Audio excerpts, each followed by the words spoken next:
রুহকে বললেন, রুহ আদমের ভিতরে ঢোকো, এর জীবিত করতে হবে। আর কত শুকাবো একে, শুকনা শেষ। তো রুহ ঢোকে, তাড়াতাড়ি বাইর হয়ে চলে আসে। আল্লাহ ডাক দিয়ে বলে, রুহ বাইর হলো কেন? কই আল্লাহ কোথায় ঢুকাইতেছ? এতে একবার ভিতর পুরো অন্ধকার, কিচ্ছু দেখা যায় না। আল্লাহকে আবার যাও, গেছে যা রুহটা যেখানে বসবে জায়গা খুঁজে, ও তো একটা আসন আছে, আছে না?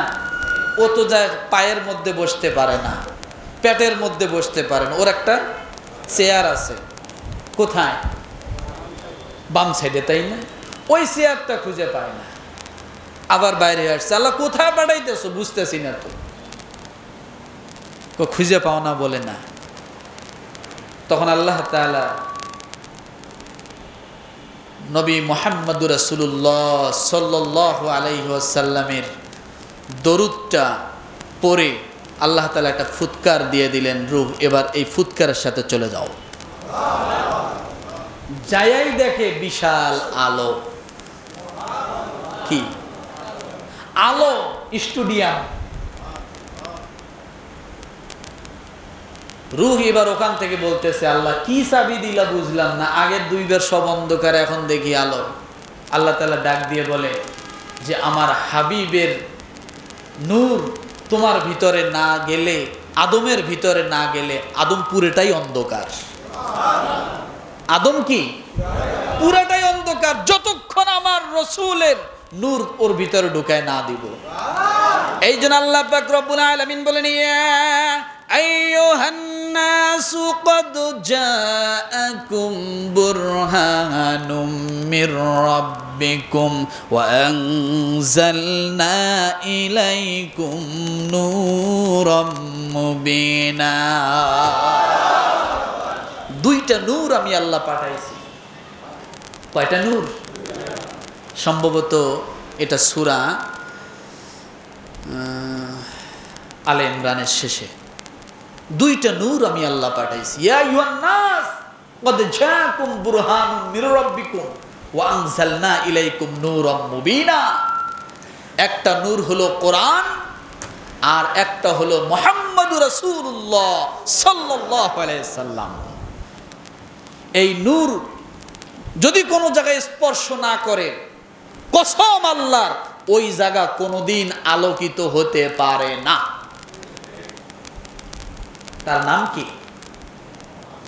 তার নাম কি? মুহাম্মদুর রাসূলুল্লাহ সাল্লাল্লাহু আলাইহি সাল্লাম। কথাগুলো কি বুঝতেছেন? এখন কথা হলো, আদম আলাইহিস সালাম রূহ যখন পাইলেন, পুরা জিন্দা। আপনি জিন্দা, আমি জিন্দা, দুনিয়ার সব মানুষ জিন্দা। এবার বলবেন, হুজুর আমরা জিন্দা হলাম কেমনে? আরে ভাই, আপনাকেও আল্লাহ আদমের ভিতরে ঢুকাই দিয়েছিলেন, যার কারণে আপনি আদম থেকে চলে আসছেন। এই কুল কায়নাতের যা কিছু দেখেন, সব কিছুকে আল্লাহ আদমের ভিতরে ঢুকাই দিয়েছেন। আগুন আছে নাই? পানি আছে নাই? বাতাস আছে নাই? এই রকম গাছপালা, তরুলতা যা কিছু দেখেন, সব কিছু আল্লাহ আদমের ভিতরে ঢুকাই দিয়েছেন, যার কারণে এই মানুষ সব কিছুকে হজম করতে পারে। এখন বলবেন, হুজুর আগুন আছে নাই? আগুন। যত বরফ ঠান্ডা পানি আপনি খান না কেন, যখন আপনার নিচ দিয়ে বাইর হয়, কোনোদিন বরফ ঠান্ডা বাইর হয় নাই, গরমে বাইর হয়েছে। কিসে গরম করলো? শীতকালে দেখবেন গরম পানি যখন ছাড়েন, পাতিলের পানির ধোঁয়া যেরকম বাইর হয়, আপনার পেশাবের পানিরও ধোঁয়া বাইর হয়।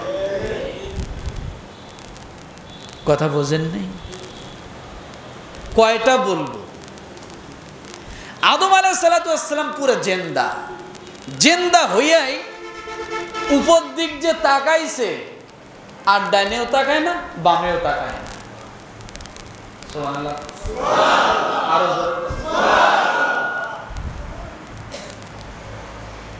কষ্ট হচ্ছে।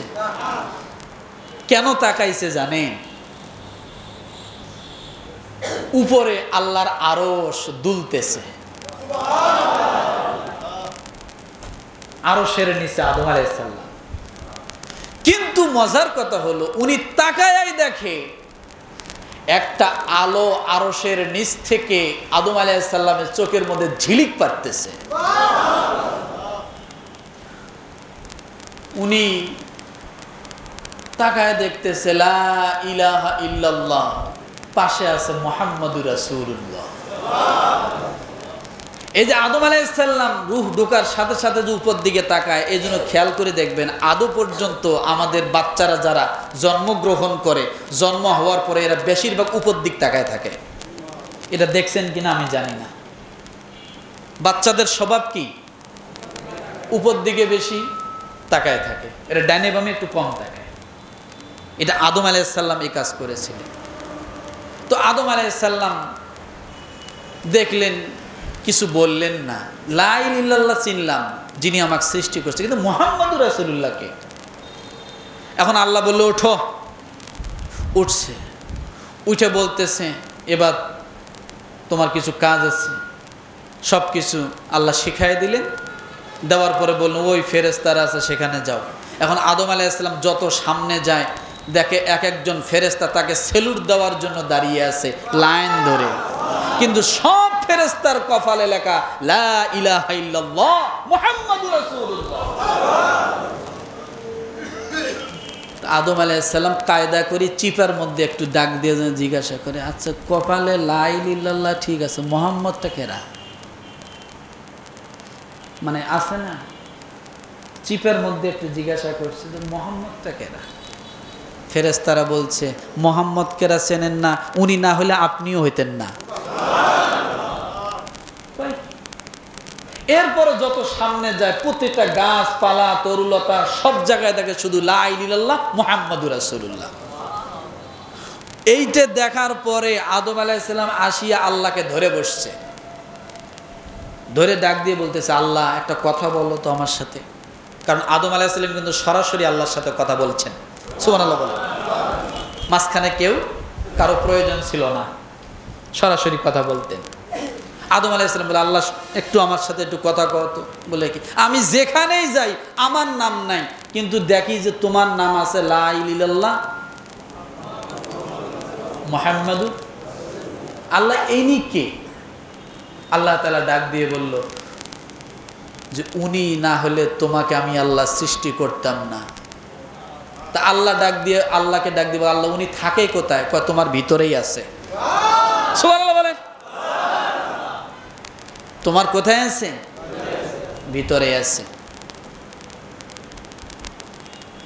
কিন্তু আমার ভাইয়ের এখানে একটা জিনিস বুঝে যায়, রব্বানা ওয়াবআস ফীহিম রাসূলাম মিনহুম ইয়াতলু আলাইহিম আয়াতিকা ওয়া ইউআল্লিমুহুমুল কিতাবা ওয়াল হিকমাতা ওয়া ইউযাক্কিহিম ইন্নাকা আনতাল আজিজুল হাকীম। ইব্রাহিম আলাইহিস সালাম আল্লাহর কাছে দোয়া করলেন, আল্লাহ